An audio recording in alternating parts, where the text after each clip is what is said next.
Hi, this is Aditya, and I've got Ekansh today with me, and we've got a very special guest, Dr. Soumya, with us. Today, we'll be talking about a very, very common question that you've been asking us in all our videos and your emails, which is the training pathway and the various ways and how you can make your career in anesthesia. So, without further delay, I'm just going to leave the floor to Soumya. You can introduce yourself, and we can start the program.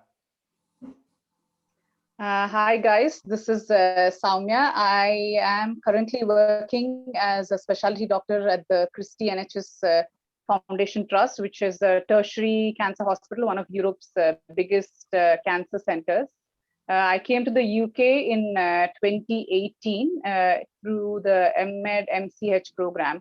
I did my MED in regional anesthesia. I'm almost about to finish that course. A bit of a background about me from India. I did my MD in anesthesia from Bangalore Medical College, and my senior residency from Safdarjung Hospital in Delhi. Prior to coming here, I was working as an associate consultant in a Japanese venture hospital called Sakra Hospital in Bangalore, and then I made the big move here. Yeah, that's about me. So before we actually start off, how's the experience been? I know everyone wants to know what's the one thing, if you had to say, is the biggest change when you compare it from working in India to versus working here? I guess it's more of getting used to the entire system in terms of the hierarchy is probably the biggest change. You are not used to that. That's getting used to that, especially in the kind of a setup that I work in. I do my on calls in ICU, and you're not used to working in a setup which is very nurse-led. And that is a very big change work-wise. Of course, culturally, and yeah, you miss your family. That's the other part of it. But work-wise, yeah, the hierarchical thing and getting used to working in a team is a very big change. I think I completely agree. I think I've had the same experience during my time here as well. How about you, Adit? Not just in ICUs, I would say. I think in the wards, in theaters, the input and the amount of work that nurses put in is tremendous. And I think nurses definitely are one of the important backbones of the NHS. Yeah, brilliant. Definitely. Okay, so we'll get to the main part of the video today. We'll be talking about for people who are in anesthesia or interested in anesthesia and are considering setting up or moving to the UK or setting up a career here. What are the things? What are the common questions? We'll try and address some of those. Soumya will shed some light on it.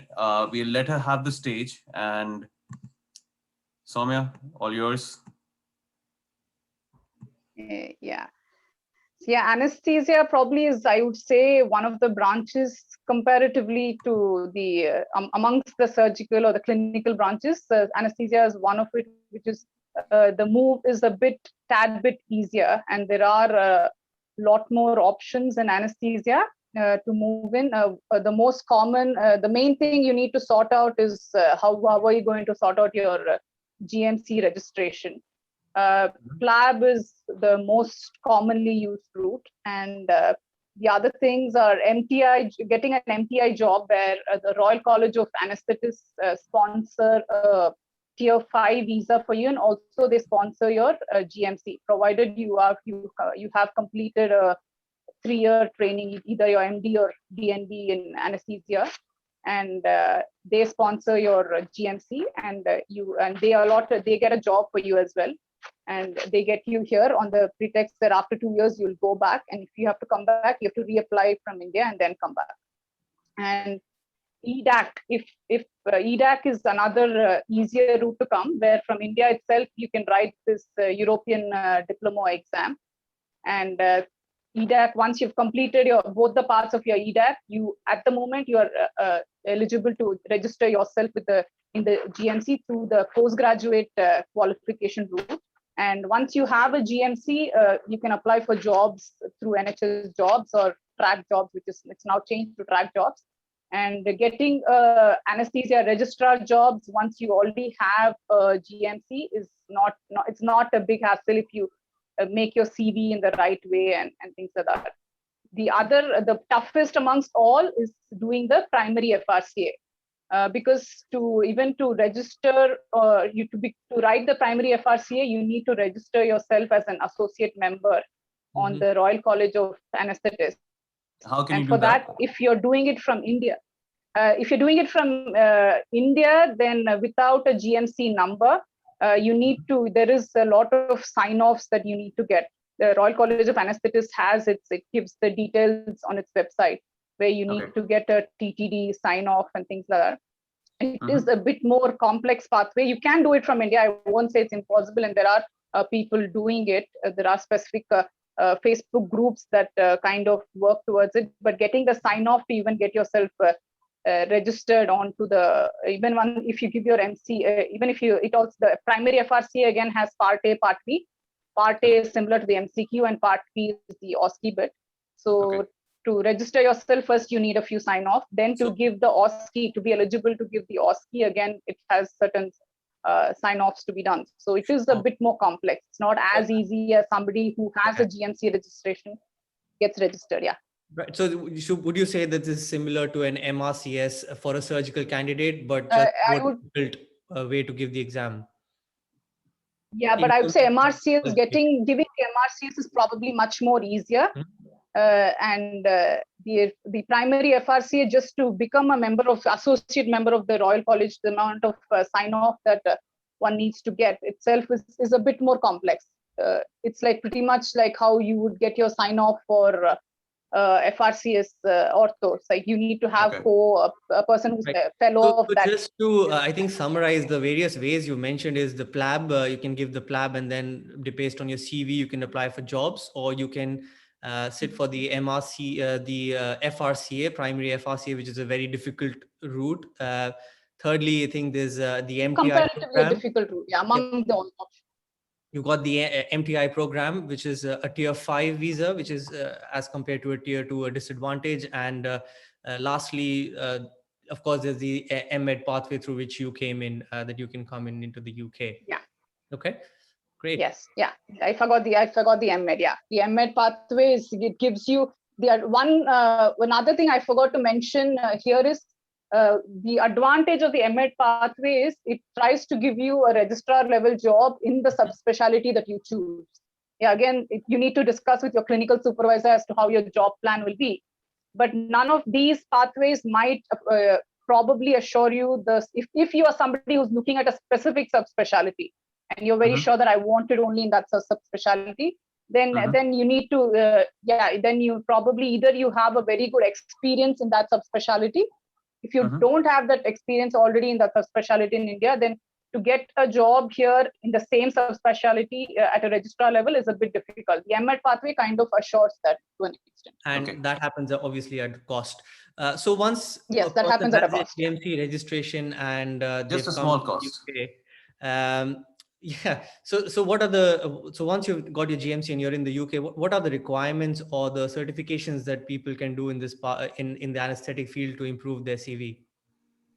One thing that is required of you to do, even if you have it from India, it's well and good. Even if not, one thing that you have to do is the ALS training. It is a certification exam where if you are going to do on-calls, which you will be, either be it an ICU or non-ICU or maternity jobs, ALS training is similar to the ACLS that the American Heart Association does, but ALS is a very British-based life support course, which is a little bit different as compared to the ACLS. I don't want to go to the details of it, and but you can they don't recognize you can, there are a few centers that do it in India, but I'm not because in India, most centers prefer to do the ACLS, which is the American Heart Association train. They don't go for the ALS. ALS is very, very, very British thing, and UK doesn't recognize ACLS, unfortunately. Right. And what about the cost? Is it expensive? The cost is, I think, about £450 if you do it in the UK, around 350 to 400 pounds if you do it in the UK. I'm not sure of the cost in India, because in India it's most predominantly everybody does the ACLS, which is a recognized one, but it's by the American board. Sure. Right. So once you've done all of that, how does one apply for training in anesthesia if you want to go into the formal training pathway? Okay, the training in anesthesia, you need to, once you come here, or you can even start collecting your competencies required for the training. You have set of core competencies, the details of which again would be there on the Royal College of Anesthetists website as to what are you need to get sign-offs in maternity, in ICU, in general anesthesia. Each of And the those that are procedures you need collected to in get India would be your recognized here. sign-offs. It depends on how your interview, because anesthesia, again, the training, getting into training is not very difficult. So it depends on how you score on the other aspects, whether they will accept it or not. But my personal opinion is, even if somebody is targeting anesthesia training, it's not that you come in today and you will get in the next 6 months. It would ideally take you at least a year of working in the UK to get a few other competencies signed off to even apply for a training number. And whatever is the core competency required, and whatever is the core FRCA is a minimum requirement for training. And a primary FRCA is a minimum requirement. So if you have not done it in India, if you're going to come here and do it, it'll anyway take you 1 year. And whatever is the competencies that are core competencies that are required to get signed off, if you're going to work for 1 year in the NHS, you would be able, if you are somebody who's going to push yourself to get the sign-offs, getting all those sign-offs done is not a big, it should be done. All right. Getting the paperwork sign-off should be done.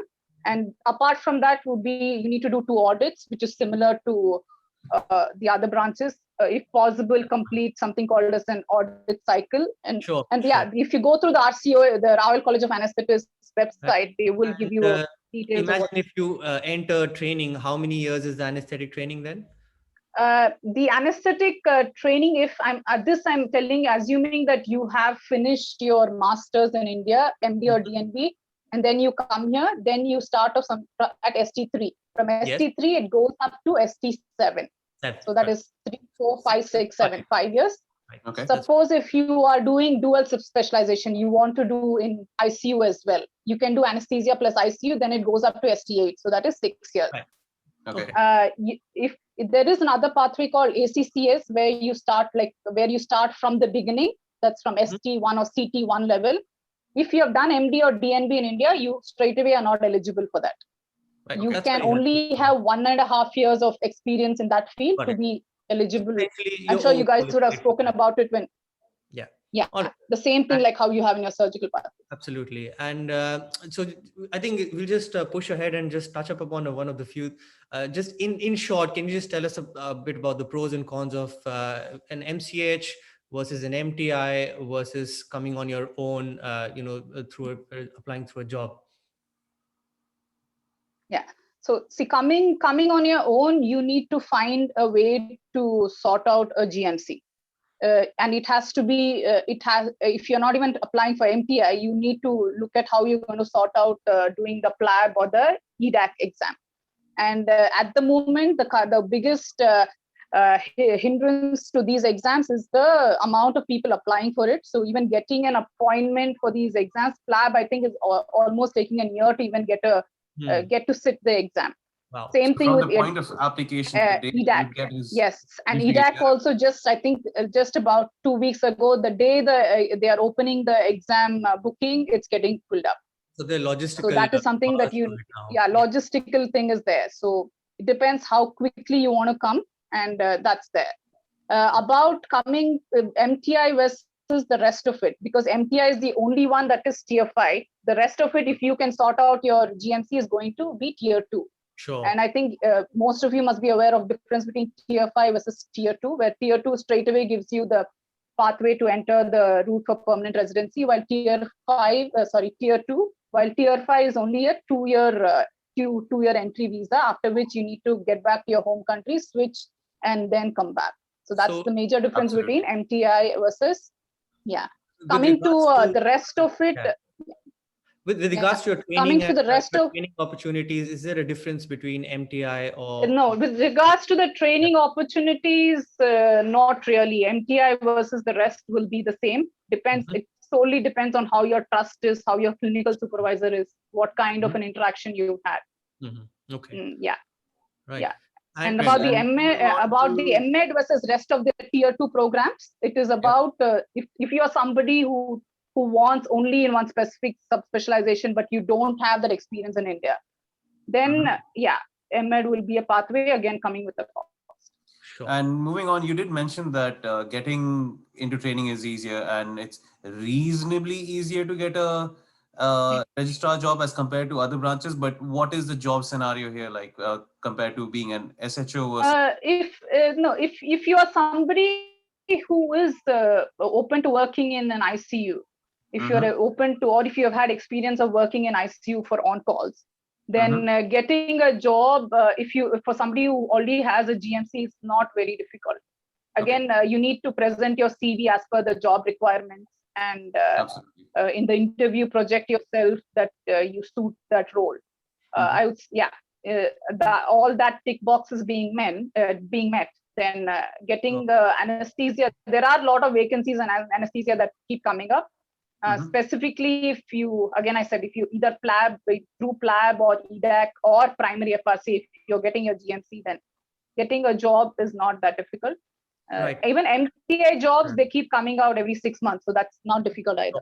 So once you've landed up a job in the UK as an anesthetist, as a middle grade, what's the possibility of becoming consultant? I think that's a question that many people ask. What are the ways of becoming anesthesia?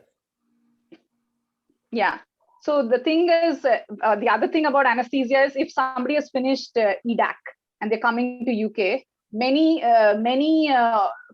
trusts, probably not in the main areas, not in the big cities, faraway places do offer locum consultant jobs. Straight away. You can straight away come as a locum consultant.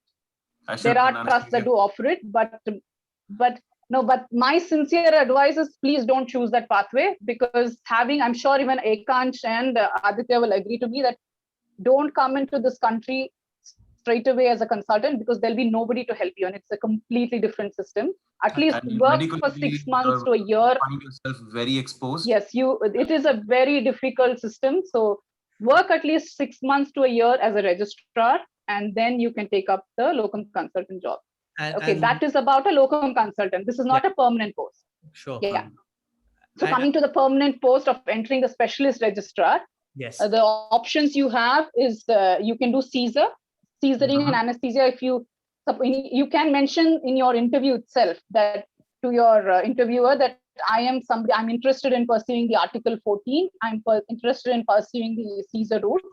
And again, Caesar has there are a lot of forums that keep doing the Caesaring thing. That for help you, guide you in, which guide you, it's beyond the scope of this, that will guide you on how to go about Caesaring. And that too, preferably if you're interested in Caesar, it's better you work in a big trust where you can get all your sign-offs done easily.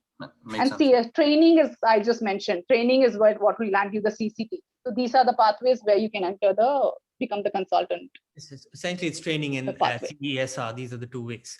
And I think we've covered most of the thing, but lastly, I think this is one of important ground-based job that we need to find out, and people will want to know. We've covered this extensively in orthopedics. Is the difference in duties between an SHO and a registrar, in especially in orthopedic role. Can you talk to us about the differences as an anesthetist? Just a quick,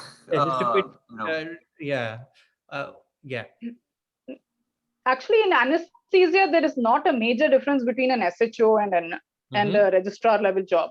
SHO unlike, like I said, SHO level job, unlikely a person who's finished MD or DNB from India would anyway land up in an SHO job. That's quite different to scenario in anesthesia still not come to that level. You will mostly, even if you come here, they will let you shadow for a month or so, depending upon the trust. And mostly you get taken up for registrar level jobs because you have airway skills. And unlikely they will take anybody as an anesthesia SHO, because they understand that our training, be it our our internship training, is not equivalent to the foundation year training here, where a foundation year trainee has a lot more skills needed for an anesthesia specialty. So unlikely that a person who doesn't have the skills, maybe if somebody has had 1 or 2 years experience in anesthesia, but doesn't have a formal degree, may be considered for such a role. But I will not say there is a massive difference in terms of the job plan for a SHO in anesthesia and a registrar in anesthesia. So it's just the responsibilities differ, and you'll be working. Yeah. So, but as in coming in the MEd pathway versus coming in an MTI pathway, would you say that both would offer a registrar role to most of the people that come in? Yes. Both will offer a registrar role to both come in. Brilliant. I think we've covered what we can. I think as a last question, and before we sign off, are you satisfied with the experience that you've had? So yeah, like I said, I am, because I am very much satisfied with what I have got, because I did my MEd in regional anesthesia, and that was a big lacunae in my practice from India, that's skills that I didn't have, and I've not worked in India.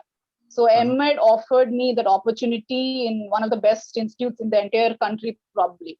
I did my regional anesthesia in Wrightington Hospital, which is an advanced training pathway for, which is an advanced training trust for even trainees here. So trainees here come there. So I don't know if I had not come in through this pathway, if I would have got to work in that place.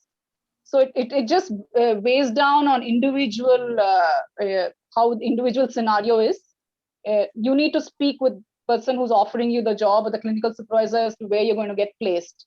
Certainly. And to decide. Yeah. I think, and that's what we try and ensure we mention in all our videos, and all the people that reach out to us in our mentorship, is that it's impossible to tell you whether you'll be happy or not. It's just different for everybody. And that's why I think one of the things that we do is that we talk about the pros and cons of coming here, and then let people decide for themselves based on their own experiences and their own desires of what they want to do. And I think at this point we should call it a wrap. Yeah. Right. Thank you so very much. Thank you, guys. Nice to catch up with you guys after a long time. Absolutely, and you shed some much needed light. I think we've had quite a few requests for people to cover something in anesthesia. We'll actually be coming up with something in other branches as well. We're looking forward to some other things as well, and covering stuff like moving here with family, with kids, and stuff like that. So keep tuned with it. Keep reaching out to us, guys. Do look us up on the mentorship pathway as well. And yes, thank you once again, Soumya, and thanks, Aditya. Welcome. All right. Thanks, Soumya. Thanks, Vikansh.